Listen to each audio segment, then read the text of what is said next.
big budget movies do it. And it doesn't work. Like, all you're doing is you're creating like this jarring moment for the audience, and you're not even getting like natural reactions out of the actors because they're not. So essentially, how they film them is essentially like they're like, "Hey Eric, here's your lines," and I'll say like let's say my lines are like, "Argyle, do you really want to say that to me?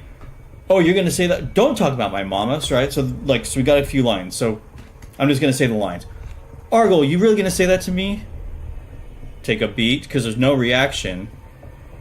You gonna say that about my mama? And then whatever lines, and then maybe they improv, right? And then they'll cut to Argyle, and they're like, "Hey, Argyle, now you're gonna stand in front of this camera. And remember what Eric said an hour ago when he was recording his lines, when the camera was facing the other direction? React to that." And so you're like... And so, like, the reactions don't come off natural. You're not talking to anybody. Like the acting isn't there. Like, I'm just, like, saying lines directly into a camera.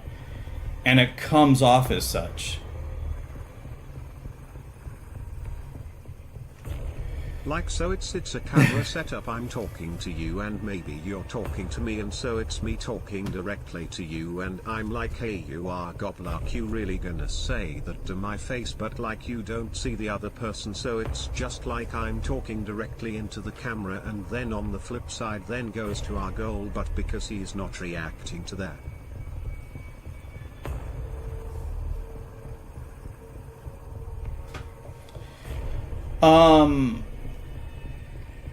Yeah. So that's my rant. That is my rant about breaking the fourth wall. If you ever make a movie, don't do it. Very few people know how to pull it off, and I guarantee that you are not one of them. I guarantee it.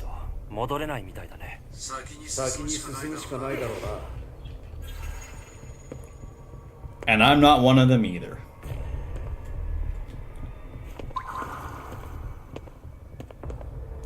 Maxine did a pretty bad job. See, I haven't seen any of like any of those movies from that trilogy. Maxine, Pearl, and X. I've heard they're good. Eric, you just broke the fourth wall by looking directly into the camera. You ruined my immersion. Yeah. I'm sorry. But I was doing it to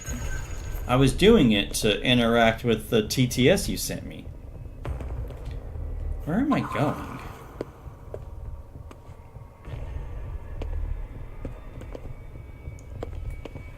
X and Pearl is amazing, but Maxine was just terrible. Really? Because I've heard a lot of people who like Maxine. Like I said, I haven't seen any of those movies. I don't know the last Ty West movie I saw.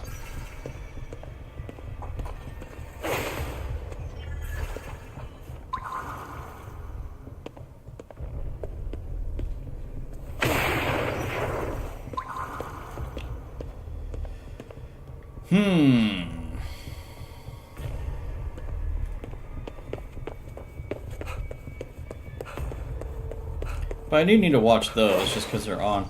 So here's my question for you, Treehouse, because I know Pearl is a prequel, but it's the second movie.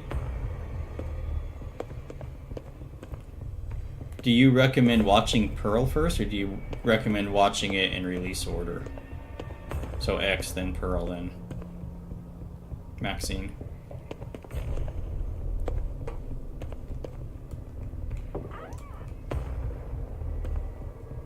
Argyle, have you seen that trilogy?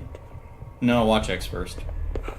I mean, I figured, because I mean, like, it's not like he made it and then was just like, oh, I want to do a sequel. Like, it was always a trilogy.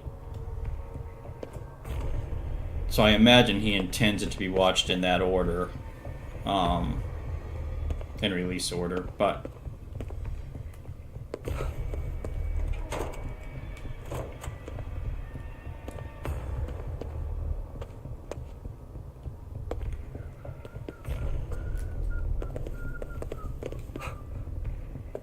I guess I'm going back upstairs? I don't know where I'm going.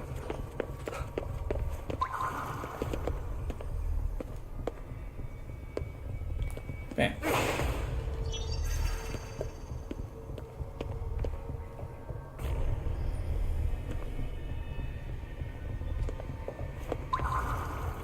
We fought the guy in... Well, we didn't fight him. We got the guy in here, though. We had to open it. How do we get upstairs? We need to go up. Not in here. X will psychologically disturb you with the character they introduced. Pearl will tell you the origin of it, which was pretty well done. Got it. Yeah, I wanted to do, a long time ago, I wanted to do a, Are you familiar with Rurouni Kenshin? It's a manga / anime. And it's now been turned into a movie, so it doesn't matter anyway, but like...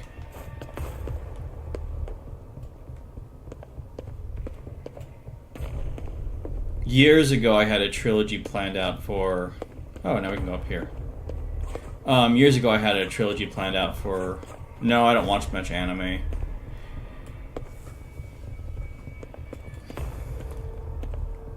I would recommend it. It's like 25 years old at this point, but they did a movie, so there are movies out you can watch now too, like that are live action. Rurouni Kenshin. Rurouni Kenshin.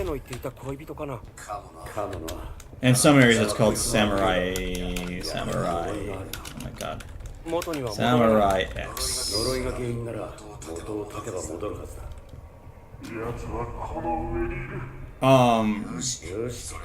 But years ago, like 20 years ago, I had an idea, like a trilogy planned out for it. Like I want to make this clear. Doesn't mean I had access to the rights. I was looking into like who had the rights to see who I needed to approach to try to buy them. But I think Sony owned them, and I was like, "There's no way in hell that Sony's going to give them to me." You know, and definitely not for a cheap price. So that's kind of where I fell off, because at that point I'm like, I have no chance. But the plan was to do basically the second movie first, and then do the first movie to give the backstory, so you learn about the character, and then the first movie would essentially be like the origin, and then the third movie.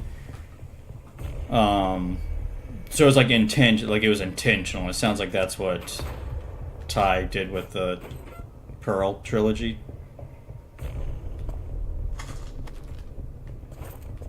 So I totally get it. Like I get it. Like sometimes that's, the best way to tell the story.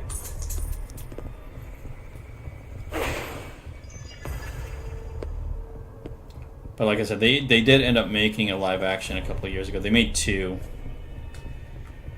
As far as I know, they only made 2. I don't think they made more than that.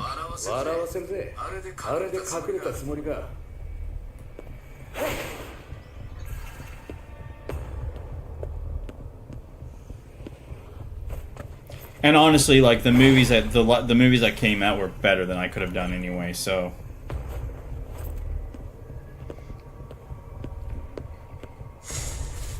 whoever got, like, the person who did the rights was a Japanese director, but they did a much better job than I would have been able to. You know what I mean? So it's like I'm fine with the fact that I did not get those rights, that I was not able to secure those rights, because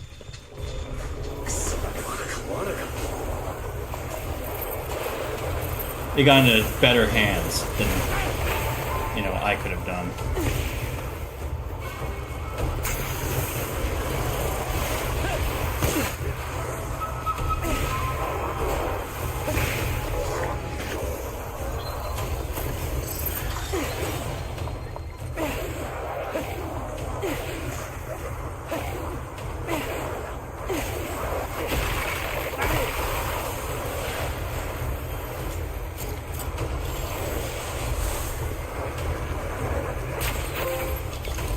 Ooh!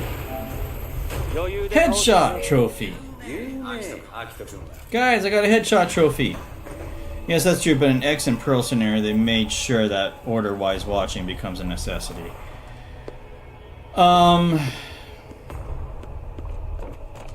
Yeah, and like the way I don't know if it would have been a necessity per se, with like the ideas that I had, but it would have just been like it just would have been a better way to tell the story, if that makes sense. Like it'd been better for you to like be introduced to the character, not know their backstory, then be introduced to their backstory to understand why they are like how they are, and then see the resolution.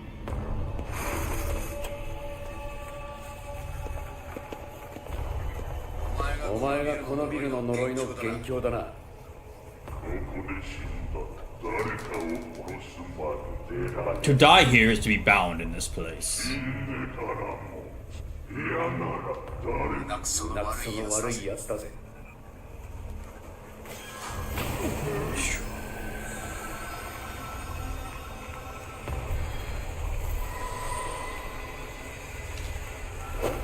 Yes, the Mia Goth is awesome in both. Is she not in the third one?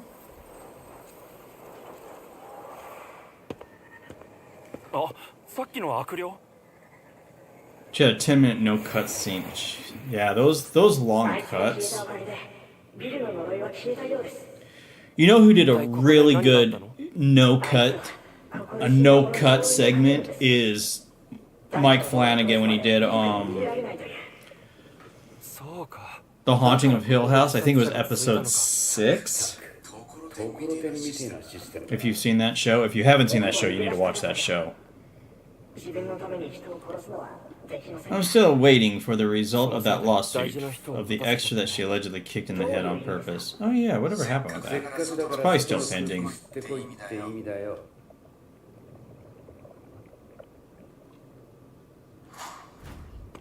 Leave the building.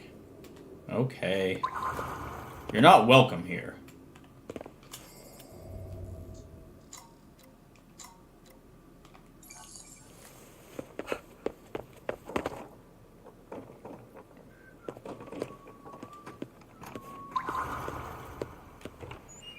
Bam. Bam. That's not Haunting of Hill House. Yeah, so that 22-minute one shot in the when they're doing the you've seen it too, right, Argyle? I don't want to spoil anything.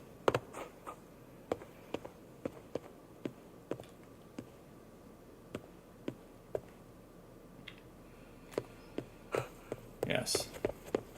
Yeah, so the 22-minute in the where it cuts between the house and the funeral.